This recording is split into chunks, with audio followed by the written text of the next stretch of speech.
Hey friends, welcome back to another episode of Guitar Talk with Todd here at Todd Beebe Music. Thank you so much for checking in and joining me today. Today we have another awesome heritage guitar. You know how much we love our heritage on this show. This has the incredible HRW pickups from my friend Rendal Wall, which we definitely love on this show. Check out our playlist we have going on below. Now just surf through the channel and find the playlist that says HRW Club. We've got a bunch of them on here that were in the HRW Club because they have HRWs in them. This is a 2002 Ultra is what this called. This is an H-150. Like I said, check out all the heritage we've had on this show. The H-150 is more the standard line in the heritage line. The H-157 is a little bit flashier. It's got the binding on the front and the back, binding on the headstock, ebony fingerboard versus rosewood. But this is a H-150 CM for curly maple, hence the top, and it's also what was called an Ultra, which they released some of in the 2000s there. Look at that beautiful top, and that's ultimately what the Ultra is. It's an H-150, but it has fancier specs, I guess you would say. So we've got the gold hardware, and like we already mentioned, HRW humbucking pickups.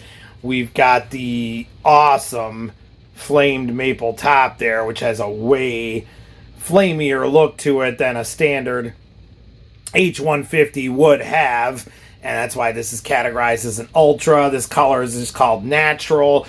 Check out my other video we have of an Ultra that was on here. That's a 2005 that also has the HRW pickups in it. That's a darker brown amber. I've heard some people refer to it as root beer colored. So the same model, really. It's got the extra flamey top on there, and that makes it an Ultra. And it's got the gold hardware, and it's got the HRW pickups on there. Rosewood fingerboard, like I said, at H-157 would have ebony.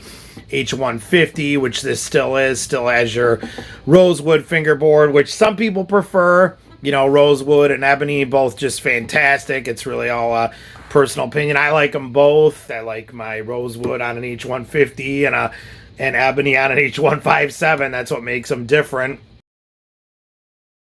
We've got the Heritage silk screened on the Heritage headstock here. Grover locking tuners on here with gold hardware. So that's awesome. One more upgrade. Like we said, the gold hardware you always got on the Ultras.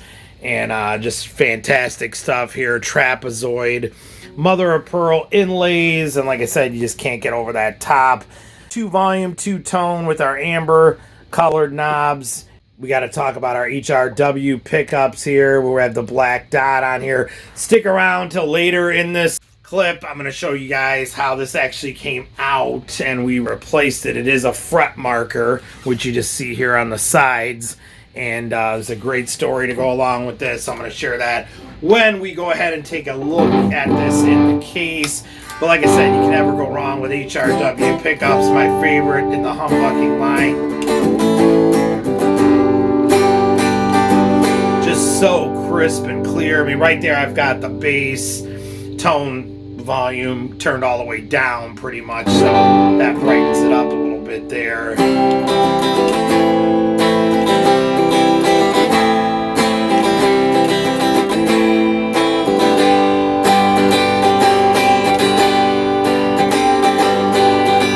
then again, we can cut that treble back.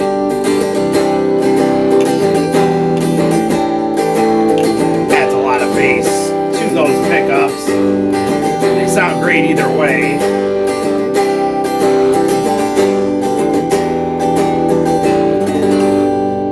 Yes, we just love HRW pickups. So again, check out our playlist, the HRW Club, all made by my friend Rendal Wall. Just fantastic humbucking pickups. I'm going to put my link that I always do on these clips as well to my interview with Ren. That was featured online and in print in a magazine a couple years back, and just a real great interview I did with Ren. We talk about all kinds of things, and like I said, that was published in print and online, so check that out. I will put the online link below in this description.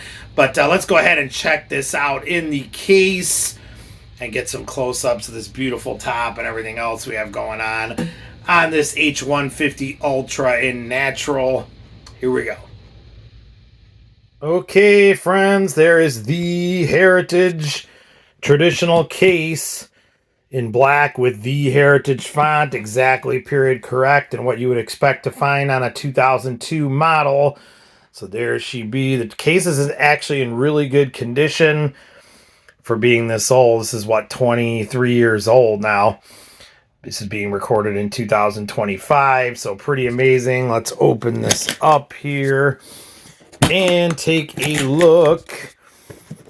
All right, so there's that fantastic, awesome flamed top. I mean, that just looks gorgeous, as did the root beer or amber one that we had in here a while back. Again, that was a 2005. Definitely check that video out. I'll put the link below and at the end of this video too.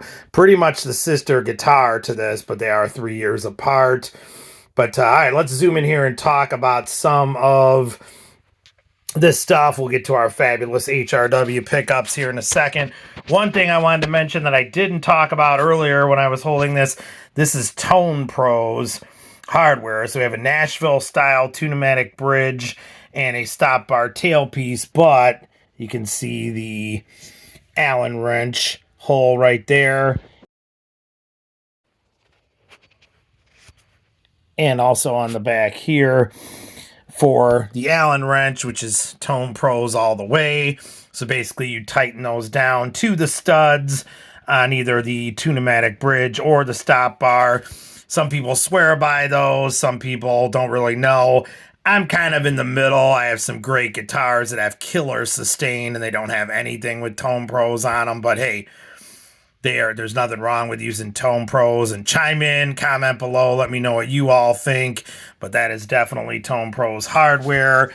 4 amber knobs there, 2 volume, 2 tone, as you would traditionally have. Our classic Heritage pick guard that we all know and love. All right, getting in here, we have our gold hardware. You can see this has got some wear to it on the gold plating. It's been around the block a little bit here. Like we said, 23 years old, but those are absolutely HRW pickups. Again, this has the black switch tip, which Rendal Wall told me that was marvlamb's idea to put one of these on here. It's actually a fretboard end, on the edge here that you would have for the fret markers. And that's just basically put inside of here when a hole is drilled out. Now, we're going to kind of take a segue here into this. When this guitar came in, the private owner had it. The hole was there, but no black tip.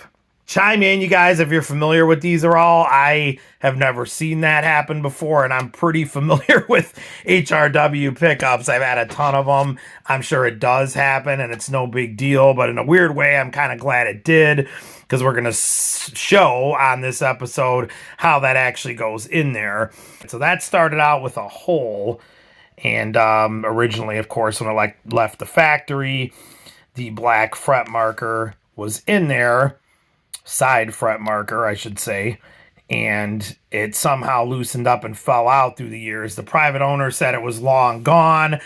I was fooling around with the case and doing some stuff with the guitar, and I heard something rattling, real tiny, and I looked inside of the compartment, and I found a little black dot, and I will put that up here on the screen, and you can see on the back side of it is the glue, and that's exactly what happened. So they drill the holes in these switch tips and take a fret marker. Obviously, if they're using a black switch tip, then they use like a white fret marker or whatever, works, so it's going to pop. In this case, we had black. and put it inside and glue it. That's kind of a risky thing. I didn't want to just put glue in there and force that in, because then if you end up gluing the threads with super glue or something, that's the end of that. And really no big deal. You could just put a different switch tip on, but we want to keep our HRWs on there and the switch tip too. They just kind of go together. So what I did is I put some super glue onto a paper plate and just kind of dipped a little bit on a toothpick in there and put a very small amount onto the dot, flipped it into the switch tip real quick and forced it into the end just so it would stick long enough, making sure obviously the black is sticking out, which it was. Then as quick as you can, flip that back over. I didn't go ahead and screw it on because the glue was wet, so I just leaned it against a book overnight and left it with the black tip down, making sure it was nice and dry. The next day, screwed it on, and we are good to go, back in business. Unbelievable that switch tip fret marker was in that case. So here's what happened. Somewhere over the years, this fell out. Somebody had the switch tip off to look at it, because there's really no way it can fall through the front. It's smaller than the fret marker itself. So this had to have been unscrewed to just check it out, and that's when it fell out. And apparently, or it wouldn't be here, the person, whoever that was, found that on the table, the floor, whatever, and just threw it inside the case compartment. And it's been kicking around now. Like I said, the private owner told me, oh yeah, it's been like that for a while. It's got the hole, but the black is gone. I was just completely floored that was in there with the glue still on it, and now it's back in there now. And again, once you put it on, if it did happen to loosen up, it's certainly not going to fall out because you've got the stem of the switch tip inside. Now, if you're going to take this tip off, then you've got that issue again, but I think we're just going to leave that alone, and that works perfectly well. Again, check out my interview with Rendal Wall. I'll put the link below. HRW pickups in the 2000s. These were used a lot by Heritage, which was definitely considered an upgrade. They were on some of the Millennium models. Like I said, check out our HRW Club playlist. We've had a 535 that had a couple of H-150s. We've got an H-140 coming up that had they're just amazing. I love them, and I can't get enough of them. They just sound great, and they are Rendal's secret sauce there, and that makes them even cooler.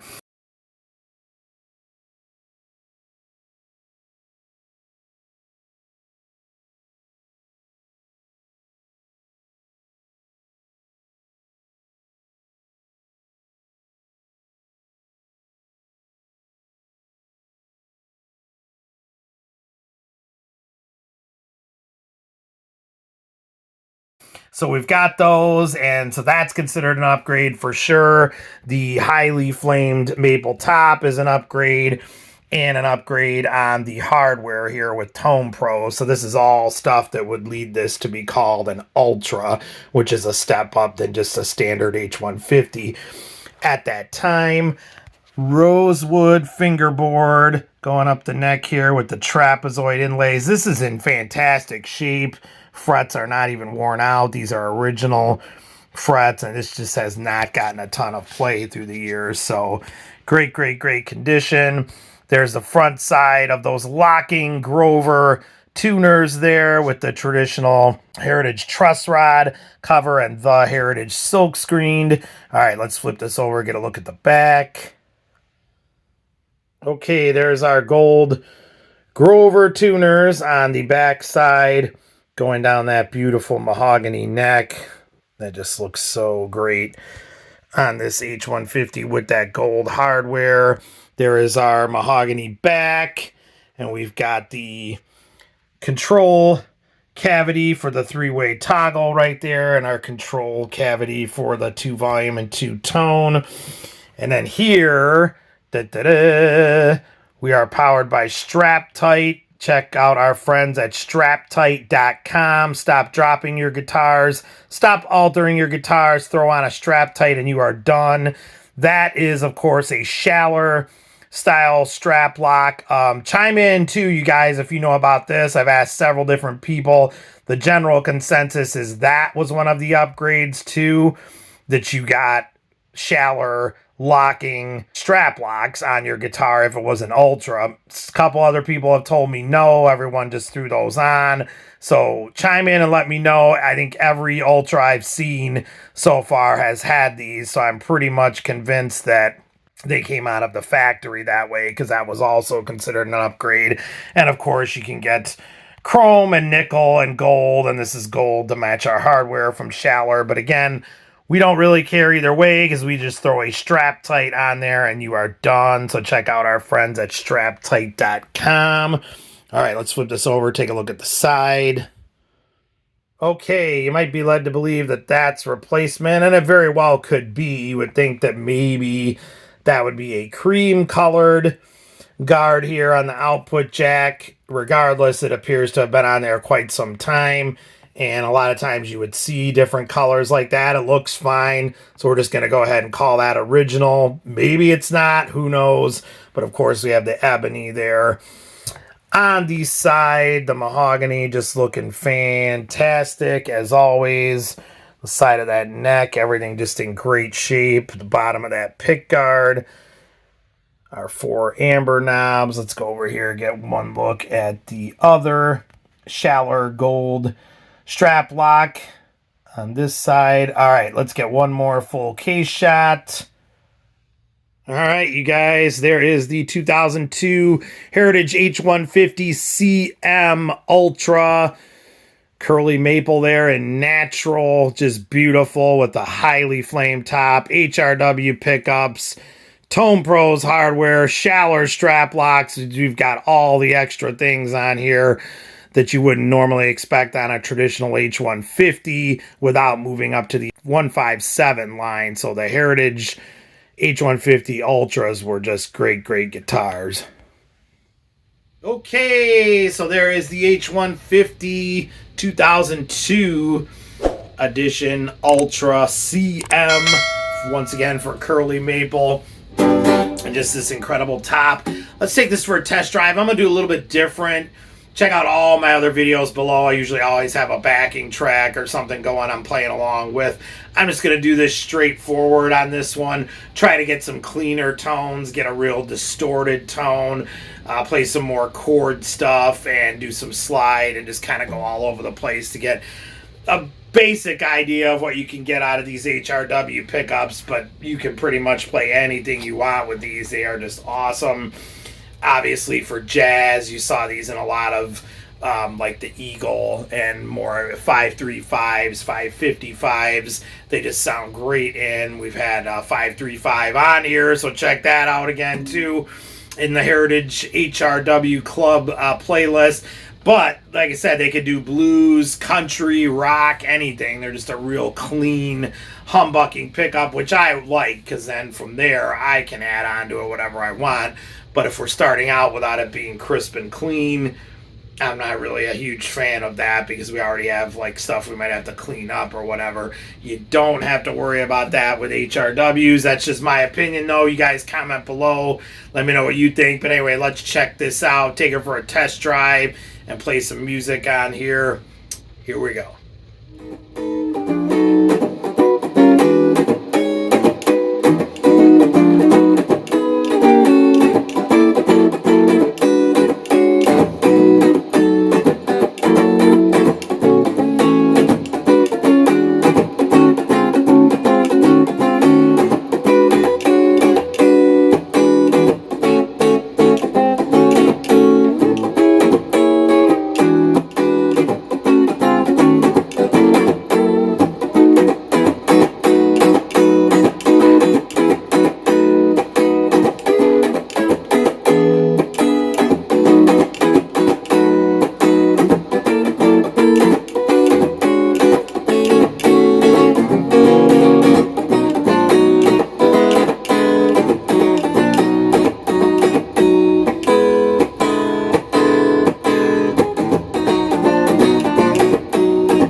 Okay, guys, so there is the 2002 H-150 CM Ultra in beautiful natural there with the amazing super flamed top and our great gold HRW pickups. Please comment below, you guys. Let me know what you think just about Heritage. If you played a newer Heritage, an older one, have you had one, do you want one? Definitely comment about these HRW pickups. Are you familiar with them? Have you heard the stories and you want to try them out? It's definitely a great thing if you can get a Heritage model that has these on there. They're just amazing. Please hit that subscribe button, you guys. Help me out in the lower right hand corner. You know I appreciate it. Find me on Facebook at Todd Beebe Music. And we will see you all again. Thank you so much for checking in and joining us today. Stay safe and love your dogs. Take care.